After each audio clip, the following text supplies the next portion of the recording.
I always felt like I had, betrayed something. And so when I got back to this, this fills me, you're asking, what does this feel like? This fills me with a feeling I have not had for a really long time.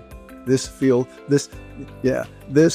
like I am doing something that brings me joy.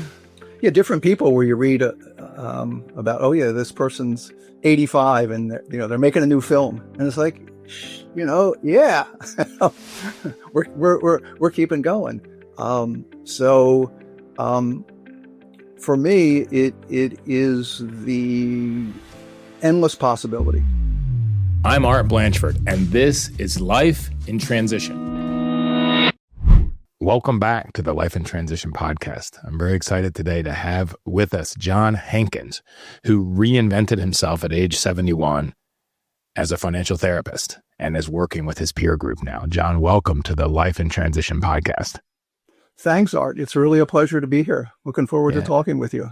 Absolutely. And the first question I always ask jumping in, and maybe we know the answer based on your introduction, but let's see what it feels like today, is what do you feel like is the most important, most meaningful transition that you have been through in your life, John? Well, I'd have to say it is where I am now. That I retired when I was 67, and I bounced around, did some things that were reasonably satisfying for me, and I discovered financial therapy, which has actually been around for quite a while as in terms of an organization and an academic field of pursuit. When I discovered that, it just was like, this is me. And I decided that I would pursue becoming a financial therapist. And I had some background, so I didn't just kind of.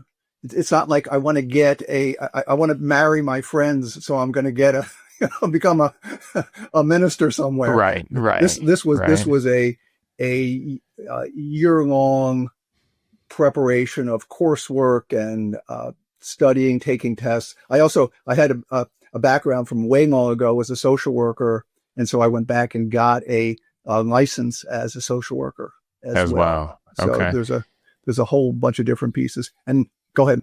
Two questions that jump in for me. The first one is, how did you know? Like you said, I just knew this is what I wanted to do. What was that knowing? So you retired at 67, then you bounced around for a little while doing different things, which is very common when people retire.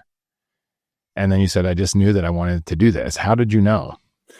Well, that's a bit of a story, but I'll take the sort of the immediate part of that was that I had wound up doing work with a number of nonprofit organizations where I was volunteering through a program where I was providing them with kind of business support. I was doing helping them build budgets, build business plans, I wasn't an accountant exactly, but all sort of financially oriented issues for nonprofits, particularly small nonprofits, because this was a volunteer activity. And what I was surprised to learn was that many of the people that I worked with, I thought it was going to be very didactic. Here's how you build a spreadsheet, all those sorts of things. And what I found out was that they were struggling with their whole relationship with money, that they were, very passionate about a cause. They had started a small nonprofit. They were being successful. They had gotten, they got a $500,000 grant. Well, these are people that had never managed anywhere near that kind of money. And I actually told my friends, I'm doing this work and I'm being more of a therapist than I am being a financial advisor. And I said this before I knew anything about financial therapy. Okay. Right. When, and I should add, the other piece was that as someone who had retired and had a lot of friends, family, coworkers, watched people go through the retirement process. I also saw there a lot of emotional issues around money that came into play as well. Mm-hmm. And so when I learned about financial therapy, and I mean, this was like a total epiphany, right? Mm-hmm. I read the Sunday New York Times every week. Been doing it for 40 years. Okay. I get out the Sunday New York Times. I pull up the business section. Below the fold on the front page is a big article about financial therapy. I read this Wow. article and it's like, this is me. I'm doing this. Wow. And, coincidentally, and when things happen, the stars align kind of stuff. Coincidentally, a few months later, the Financial Therapy Association, where I'm now on the board, was having their annual conference. And this was the first in-person conference they were holding since COVID. Since COVID, right? Okay. So, and it happened to be like 30 miles from my house. Wow. So, wow. So how long had you been volunteering in this role of supporting nonprofits with their financial structure when you read the New York Times article? At that point, easily 5 years. Okay. So you'd been volunteering for a while. You had found something meaningful to do and you'd been volunteering for a while, but you realized that there was really more of a therapy and a financial therapy, aspect to what you were doing than just teaching people how to build spreadsheets. It was like, what's their energy around money and how do they feel about it? What are their programs? What are their trigger points? Exactly. Yeah. And how can I look at this in terms of my peers, in terms of people that are retiring? I view that as a whole other dimension to this process. So I was able to attend this national conference, met a bunch of really great people. I was very energized by all of this stuff. And I then was, kind of incorporating that. And when we talk about life in transition, it's really interesting for me to look back on this. I started to incorporate these pieces, and I remember that must have been in like early October, of was it 20? I forget, it was 2022 or 2023. It must have been. Okay, when you read the New York Times article. Yeah. So this was like early. No, I read the New York Times article like in July, and then I went to this conference in early October, and I recall distinctly early November. I was going to it was kind of a annual dinner for another nonprofit where I was actually on the board of that nonprofit and was their treasurer. And I wound up sitting at this table with a couple different people, and I sat down and I said, this was the first time I talked to anybody about this. I said, I'm going to become a financial therapist. Here's this new thing I'm going to do. and it was like, whoa, I'm really saying this now. And had you made that decision before you had that conversation, or did it come to realization in that conversation? Within the past few days before that.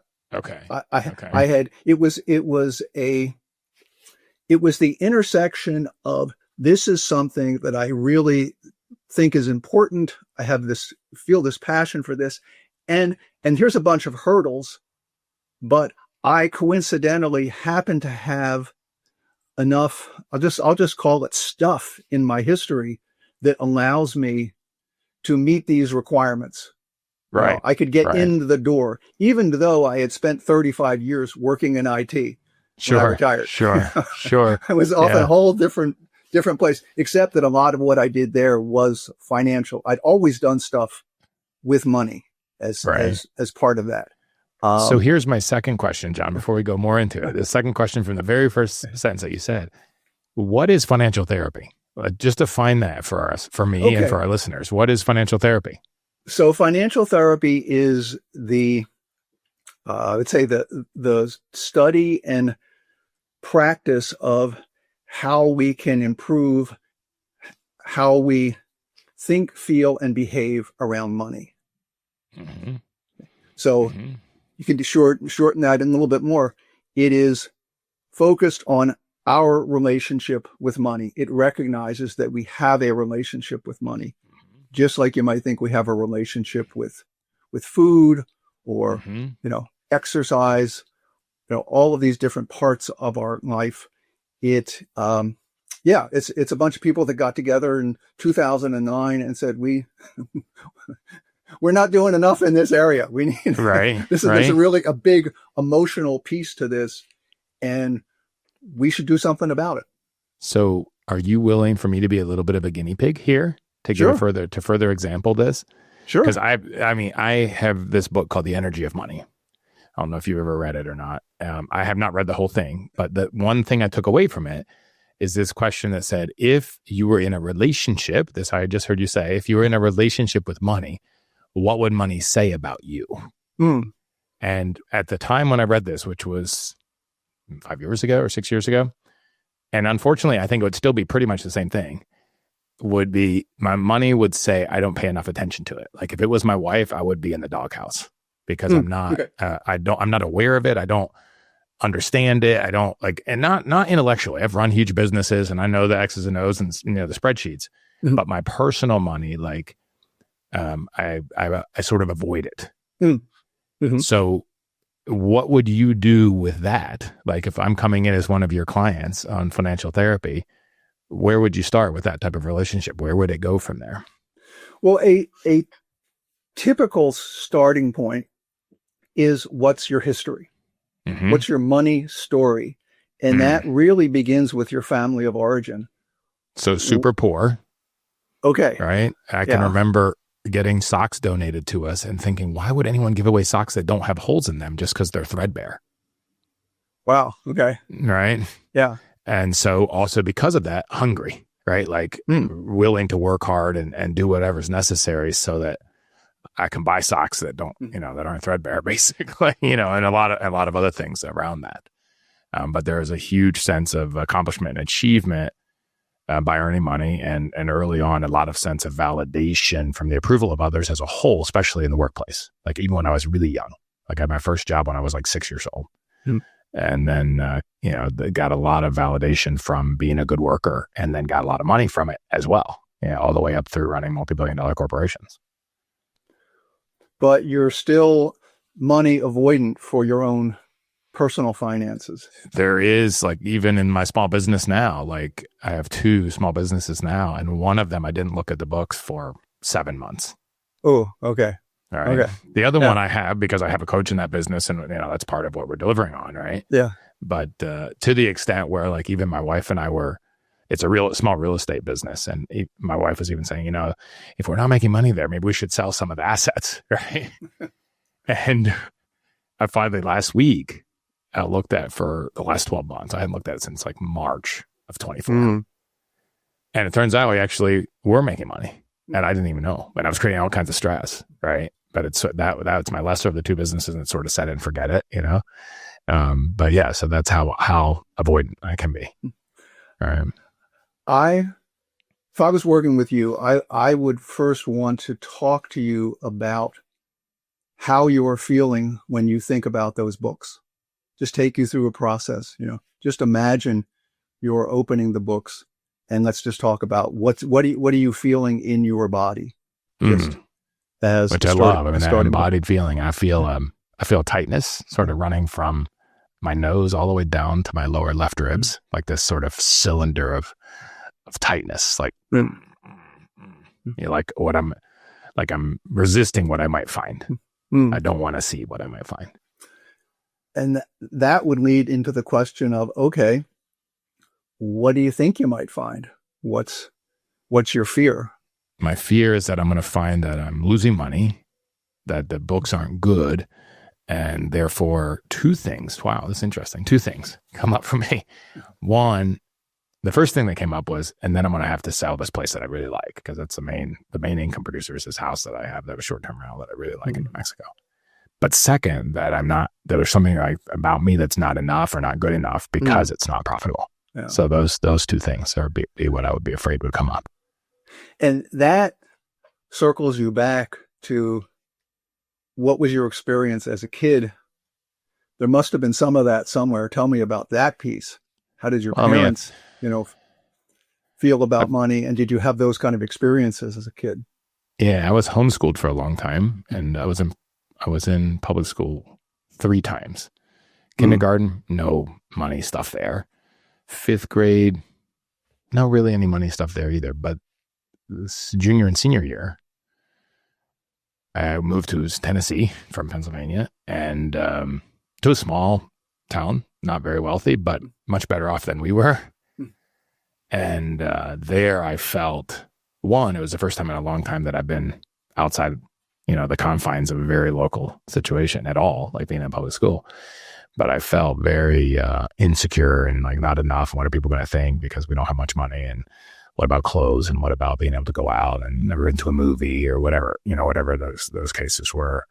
So there was definitely a lot of insecurity around money. And I was working and going to school. My senior year, I was working full time and going to school, but still having to ask my parents for things. And sometimes they would pay a little bit and sometimes they wouldn't. I think by my senior year, it was pretty much, it was up to me.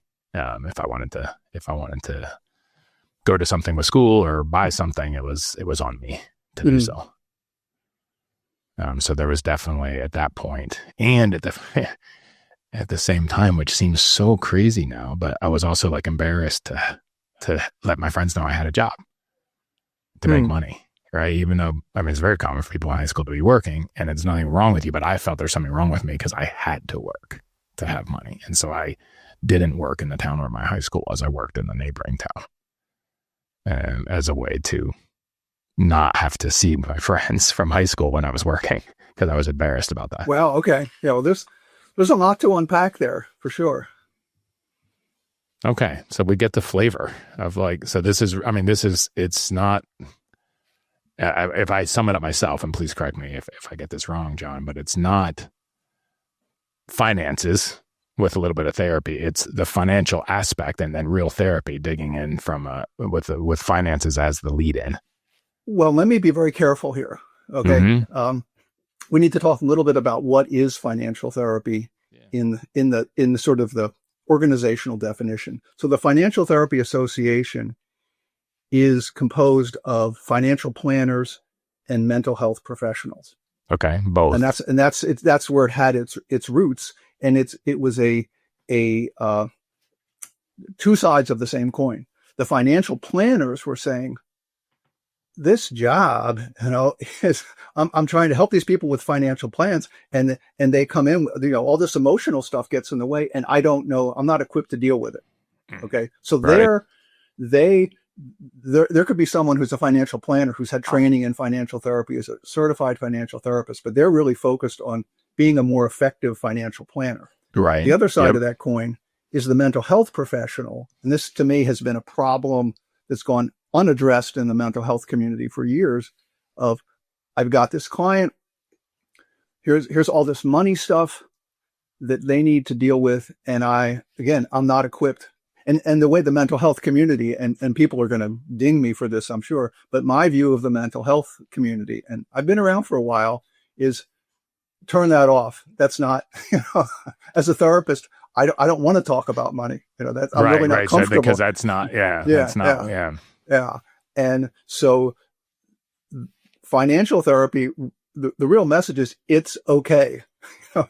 It's okay to have these conversations to if like you're saying, and particularly for people where they've found themselves, in it, and I've dealt with this real issues of like, I'm afraid to open up my bank statement. I'm afraid to look at my, my 401k plan, all these different things. If you've got this sort of barriers, that's what we're there for. Help you get over those barriers.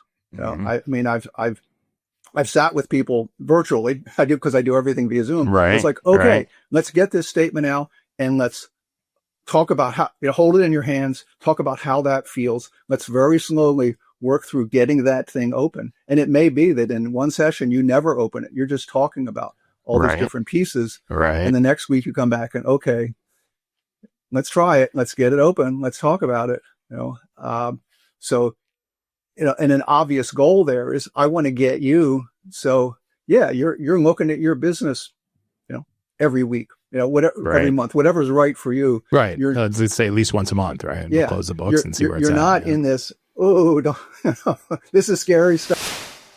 This episode of the Life in Transition podcast is brought to you by Midlife Transition Mastery.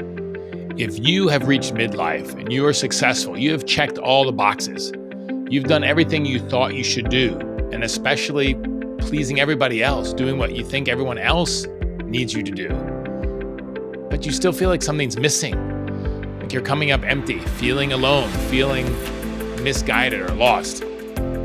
Midlife Transition Mastery Explorer community is for you. Here we will build authentic community. We will learn about the 8 steps to mastering midlife transition. And we will learn and execute living life with no regrets in our second half. Please check out the community on lifeintransition.online/MLTM, Midlife Transition Mastery. And I look forward to seeing you around the fire in this community. Right. Yeah, it's interesting because I've written this. I have this cohorts of midlife transition mastery coaching, which actually sponsors this podcast. And one of the steps, the 8 steps to mastering transition, is meeting fear with data. Because when I was thinking about quitting my big corporate job, I would lay awake at 2:00 in the morning, like, and it was mostly financial. It was financial and health. Like, can I be healthy and stay in the job that I'm in? And can I survive financially if I'm not in the job that I'm in? And finally, I got up at 2:30 one of the nights. Like, there was a lot of these nights. And finally, I got up and got out the Excel sheet and did exactly that, right? I started to look at it. Okay, what do I have? What's the return? And I had a sophisticated financial planner and, blah, blah, blah, blah, blah. But I was sitting there, ruminating on it without looking at the data. Yeah. And once I put the data down, and I did a bunch of soft factors and red, yellow, green and different aspects of life, but I probably had to come back to that spreadsheet probably 100 times before I finally made the decision. But I can attest to the fact that there's a huge amount of power, empowerment, agency, confidence in looking at the data, whether it's good, bad, or indifferent, to knowing what it is. Right. Obviously, I haven't still got there because I've been avoiding this one on this real estate business. But it was, it's a big enough point that it's made the whole list of my, mastering midlife transition is to really meet fear with data, whatever the situation is, to really look at it. And it's what allowed me to say, yeah, I'm not going to, and this sounds really crazy, I'm not going to starve. Yeah. Right. Because that's sort of the underlying of all underlying fears. Either I'm going to starve or I'm not good enough. I won't be loved. Well, and let me just point out, for the retiree, am I going to starve is a huge question. And when you layer on top of that, here's all of this complexity. You need to understand, how does Medicare work? How does Social Security work? In today's environment, is it even going to be there? Right. What kind of returns am I going to get from my 401k? Should I put more into bonds? What should I do with all this stuff? Should I take it all out of the market? Constant anxiety around this.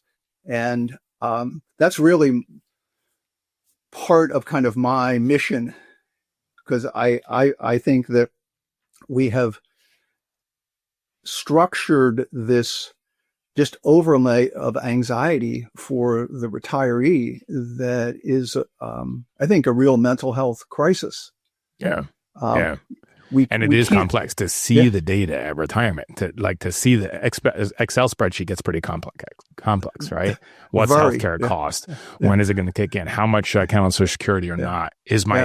Do I still have a pension plan? Those old things that some of us had that, what is the investment going to do? Yeah, there's a lot. It can be overwhelming just to think about the data, Well, here, I'll throw this one out to you. Okay, here's your plan. Oh, by the way, this needs to last you for maybe the next 30 years. While you're at this, please predict how long you're going to live. Right. Oh. Right. Yeah. That's an easy which can one. be another existential fear point for many people, right? Is to think about dying, even if it's actually pretty healthy. It can trigger a lot of fear for a lot of people. Right? Absolutely. So I am certainly, have no, okay, we're going to fix all this. But like you said, I think that if you have this information and it's scaring you to death, it's really super avoidant about this. Going through these exercises where, I can look at this. I talk about embracing your money, that I can view this, I have this relationship and I'm going to make it a positive one. Right. And, in life, we have three things. We have thoughts, we have feelings, we have actions. Okay. What are my thoughts, feelings, and actions around this money? And let's work through that and build a positive structure. I mean, the dysfunction comes when, you've got these feelings that you don't recognize, and then, they turn into thoughts and actions or inactions. Yeah, which is still an action, right? Yeah, which is still an action. action. Exactly. Right? Yeah, that they lead to that, and you see rationally, I should be doing something different, but I'm just not. I'm doing this thing over here when I should be doing this thing. I'm not looking at these statements when I should be. I know I should be, but I'm still not. Well, let's uncover what are the feelings that sit underneath of all of this, and let's bring them to the surface. And what do you typically find there? Oh, I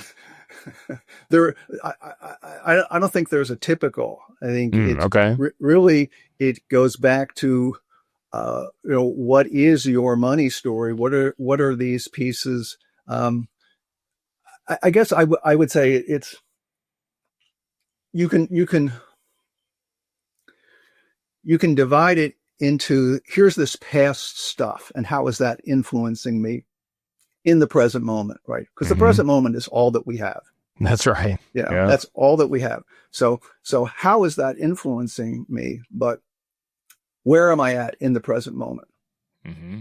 Okay, so I think that and this is kind of the whole cognitive behavioral therapy kind of world of like, okay, let's open this envelope and look at this, and let's just build an experience.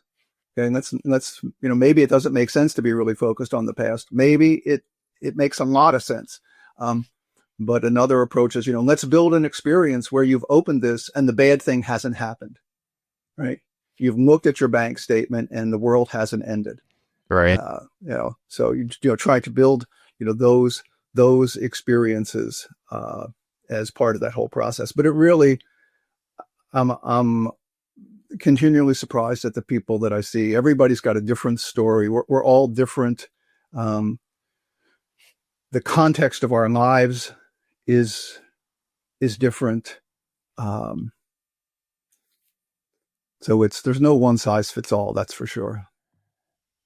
So I think that's definitely true. And I think, let me say too, that I feel like that the work that you're doing is important work. I mean, I was talking with my financial advisor on Friday, and his wife is a coach, a business coach, and does a lot of improv. She uses improv, right, in coaching and leadership development, team building, and so forth.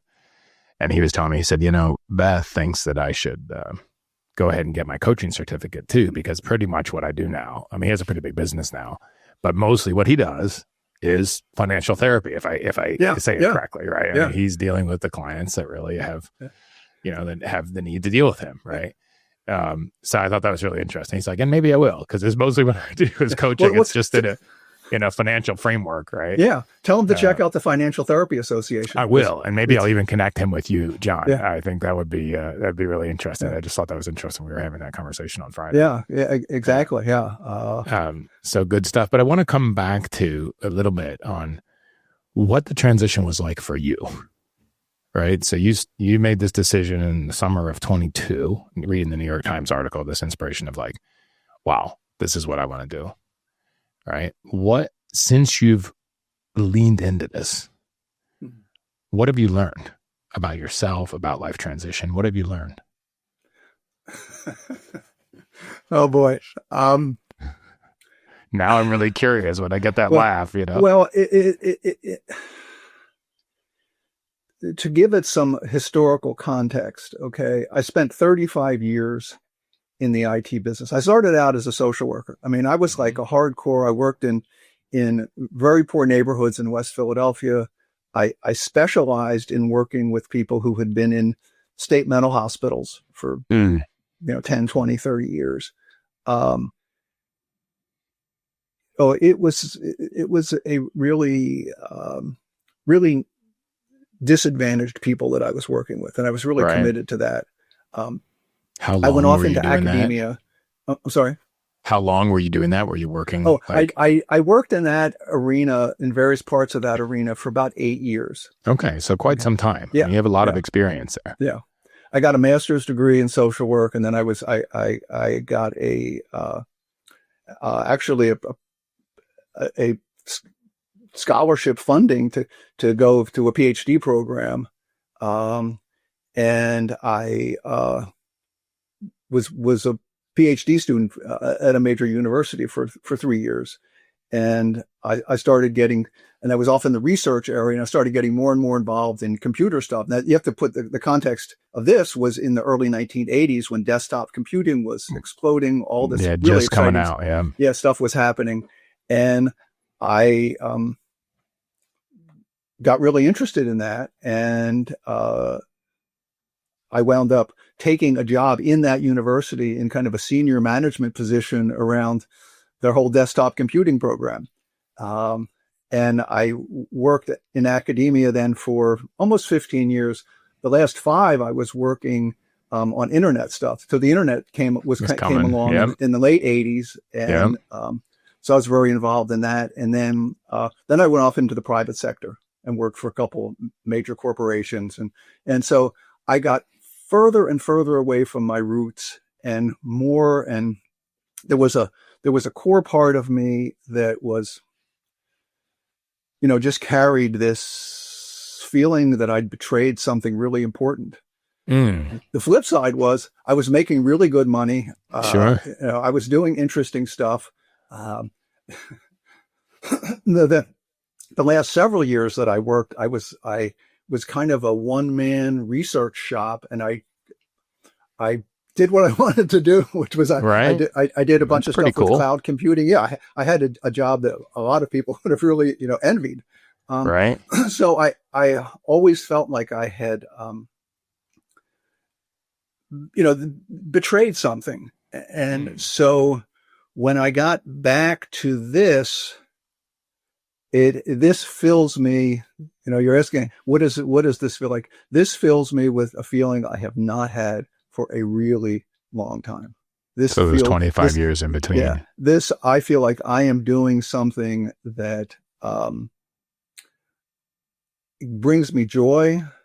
I love the people that I'm working with. I love the work. It is intellectually stimulating. I'm always studying. I've learned a ton. I'm a member. I'm an affiliate member of the Financial Planning Association, so I'm very focused also, not just on the mental health side, but really understanding all the financial planning stuff, because I want to work with people that are looking at retirement or in retirement. So I want to have some knowledge and versed in what's going on in that authority around. This is what the Fairness Act is all about. Here's these different pieces. But it's for me kind of, life isn't over. Right. For me, it's just beginning. It's just beginning. I wonder how this resonates with you. Listening to you, I have this poem here by George Bernard Shaw on my shelf. Okay.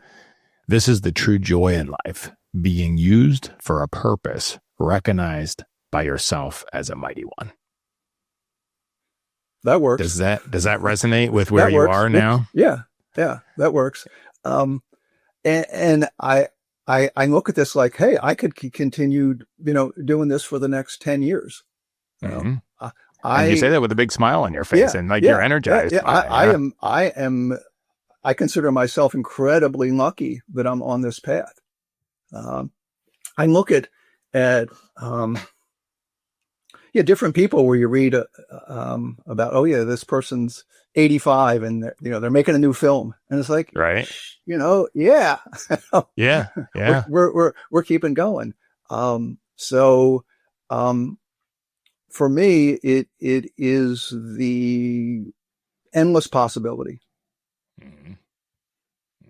which is also exciting. Yeah, you said it really energizes you. You really have a strong passion for it. Right. So it gives you life force in a sense, Yeah, and yeah. you're using it, but also gaining it at the same time. Yeah, I think that when you look at this whole retirement thing, that this I love isn't the for way you say that, this yeah. retirement thing, you know. It's really the right way to characterize it, I think, is that you have ceased conventional 9 to 5 employment and can make work decisions that are not dependent on finances. Right. You can Right. do what you want to do. Right. But I think if you can discover a mission, that is really what it's about. You have this opportunity to pursue, what do you really want to be? What do you want to do? The fact that you're 60 or 70, yeah, if you want to go be a firefighter, probably Yeah, maybe a not. stretch. Or a smoke jumper anyway, right? Yeah. Right. But for many things, it's the possibilities are there. And many things consistent with where we are in our phase of life, which is more about wisdom. If you read Arthur Brooks' research, right, more about wisdom or crystallized intelligence than fluid intelligence, right? You're not going to be an NFL quarterback at 70, full stop. You're not going to be a smoke jumper, but you could be, teaching just about anything, language, right, and mentoring. I mean, there's so many things that are really needed in our society, and that at 60 or 70 or 55 years old, that we really have the unique capacity and capability to offer. And it's an absolute shame to waste that. Yeah. I want to be humble. I think that a couple of things I bring to the table in that context are, I've been through a lot of stuff. Right. Right. I've been through crises with my kids when they were young and when they were 45. Right. I've been through, healthcare, cancer diagnosis, all these different pieces. So I can empathize with how that feels. And I think I can bring maybe some wisdom. Absolutely. I certainly recognize that for me, I have been very lucky. I have been extremely lucky. I don't see myself as that I'm, financially, pretty secure, at least today. Right. Ask me at the end of the week. But financially secure, able to do these things. This is not like, oh yeah, anybody, I did it. Everybody else should be able to do it too. What's wrong with you? I really have been lucky. And so I always try to keep that in mind when I'm looking at things that other people are struggling with. Yeah, for sure. You're probably familiar with the longevity study, the Harvard longevity study. Yeah. And the key about that is relationships. What they've found to having a healthy, happy, long-lasting life is the quality of our relationships. And I'm curious, since you've made this transition, since you've found this passion that you're really driving for, how has that affected your key relationships in your life? Well, it has expanded my my community significantly. So now there's other financial therapists that I've worked with on different projects and just gotten to know through being in the profession. I'm on the board of the Financial Therapy Association, so I'm built connections there. So it's really expanded that. It has it's required some negotiation with my wife. But she negotiation around like you're spending too much time on it or something like that. What are our priorities? And so she recognizes who I am, and I tend to when I get a hold of something, I really get a hold of it. And but we make sure we carve out time for ourselves.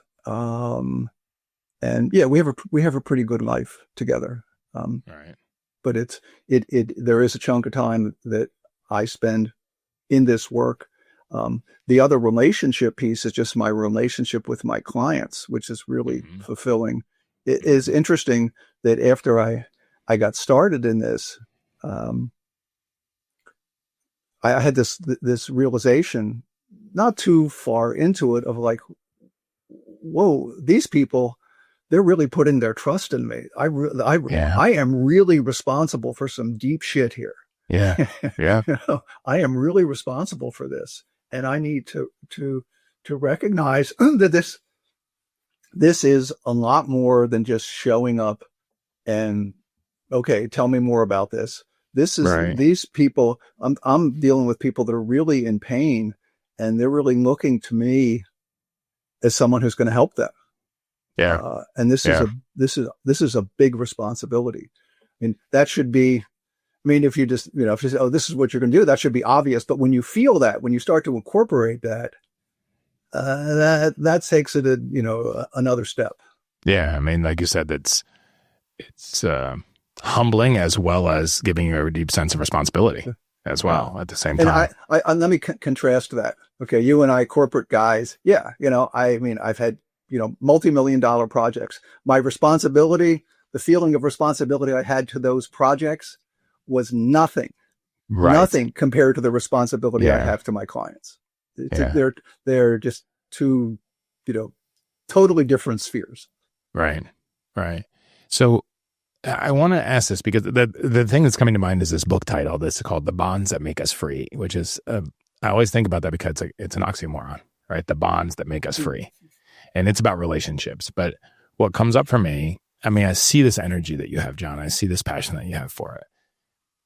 Where, and with that, like the sense of freedom that I feel from you, like this uplifting energy. Where, if you haven't made this step, even though it's only a few years ago, where do you think your life would be now? Like, what path, if you weren't on this path, what path would you be on? If you hadn't read that article, had these experiences and said, hey, this is my thing. If you had, I mean, maybe put a specific leader in for you, had more traditional retirement. I think I would have pursued more volunteer, more of the financial volunteer stuff. I'd probably be on a couple more boards, those sorts of activities. I would have think I would have found some organizations to really embed myself in a way. I mean, I have one, or I work with a program that's been around for over 30 years that deals with people living with HIV and AIDS and does prevention work there. And so I volunteered with that organization for 10 years, and I'm very that's a community for me, and that's a connection there. So I would have worked on developing more of that. Which, yeah, I would, that would have been satisfying, but not in the same way. Right. Okay. So you had the emotional maturity, I'll say, that you would have found purpose in some other places, but it wouldn't have given you the same type of life force and energy that you have with this, that lights you up the way that this work does. Yeah. Because I think, and you and I may have talked about this in the discovery call, but and I don't remember the doctor's name, but there's a doctor that retired and then went through the phases of retirement and then did a fair amount of research on it. Has a fairly popular TED Talk on the 3 phases of retirement. Yeah. Which are vacation, depression, and then it splits, right? Then it's a Y, and it goes to either death or purpose. All right. Does that resonate with you and what you know and how and who you're working with? I think it's a little dramatic. I think there are people that that aren't necessarily depressed, but they're kind of coasting, and that's okay. I mean, I think you see that in life in general. You see people that are naturally kind of passionate about whatever they're doing, and people that are kind of coasting. A little more laid back. Yeah. Yeah. Yeah. Yeah. Which is, as long as you have the connection and fulfillment and peace, great. Yeah. Right. Not one's better than the other. But I think the mistake that he highlighted to me that I think I see a lot of people make is like, oh, I'm going to work really hard, maybe even crazy hard, and even abandon my relationships to a certain extent to be successful monetarily and professionally, so that when I retire, I can be happy by going on vacation, basically, by doing all these things that I couldn't do while I was working. And at some point, you realize that stuff doesn't make you happy per se either. Right. And then there's a period of questioning, whether it's depression or just soul searching or dark night of the soul or whatever you want to call it, where you get a chance to relook at, okay, what is it that, where is something that fulfills me that I can really apply myself to with the energy that I have, or the energy sort of leaves. All right. And there's actually a whole area of research on that around the whole psychology of passion, and not romantic passion, but passion for life. And I'm actually blanking on is it called internal and external passion? But the idea that in what you're describing is, and I think this is for the corporate guys, you have this passion that is imposed on you. You're my sales extrinsic guy. versus intrinsic. Yeah. You're my sales guy. Here's your numbers. God damn it. I'm going to kill it this quarter. Right. But with it, when you're in an organizational context, when that passion, that external force is driving that passion, cool. But when that context then evaporates, you retire and you go from being the great sales guy to nobody cares. Right. To what? If you don't have some internal driver, then that's and that's the danger, I guess, if you've been driven by external, whether it's by ego or identity with the title or power or money or whatever it is that comes in those positions. This episode of the Life in Transition podcast is brought to you by Transition Mastery Coaching. If you have made it to midlife and you're successful and you are going through transitions in your life, in your business, in your career, or in your organization, and you are looking to master those transitions, to make the most of them, to accelerate into the next phase of your organization or your life. If you're facing, challenges in your business, challenges in your relationship, challenges in your health, and you really want to transition those quickly, I'm here to guide you for that. And I look forward to working with you. And you can sign up for either Pinnacle Transition Coaching or Summit. Please go to lifeintransition.online/MLTM and scroll to see the Summit and Pinnacle Coaching, or reach out to me directly on my email, art@artblanchford.com. And I look forward to connecting with you and helping you to accelerate your transitions to achieve what it is that you want to achieve in the second half in your organization and in your life, so you can live your whole life with no regrets. So, now, interesting. Is there anything that you would go back to that transition and tell your younger self now that you're on this journey? Is there anything that you would like your younger self to know, John? That's a really hard question. What would I like my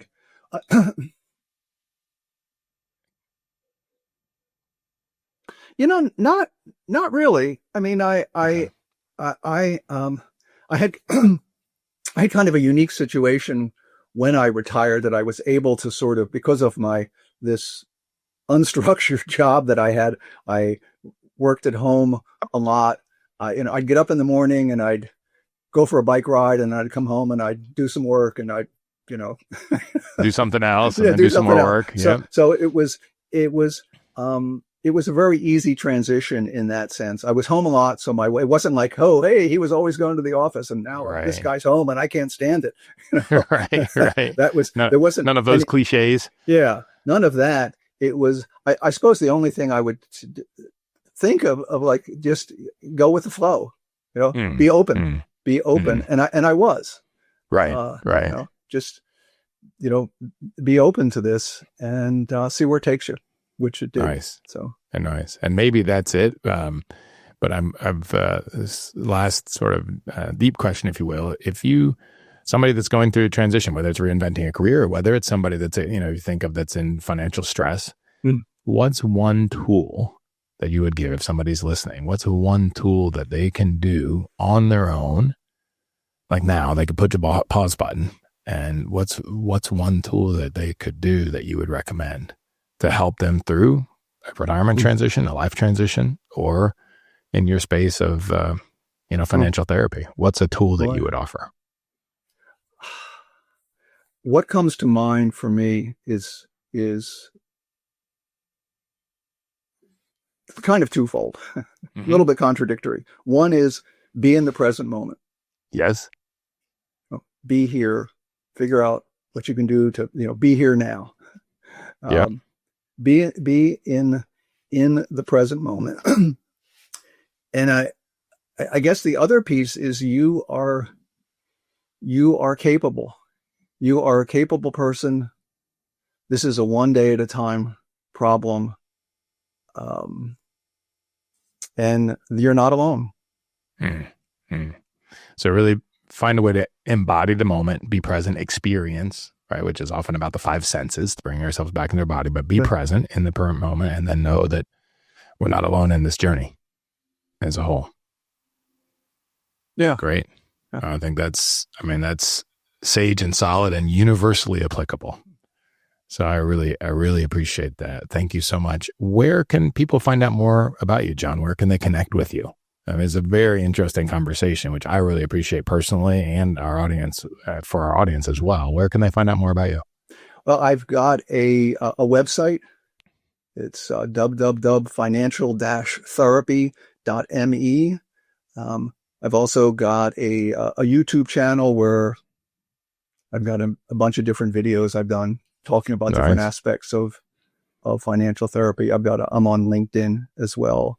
That gives some more. And the YouTube channel is under John Hankins, or is it under the? Okay, so John Hankins on LinkedIn and on YouTube as well. Yeah, and then they can check out your website as well. Yeah. Awesome, and we'll put all that in the show notes along with your full bio, John, so people can reach out to you and learn more about the important work that you're doing. But I really appreciate the energy and passion that you bring to the conversation today. I appreciate your advice, and the conversation that we had about me personally as well is really useful.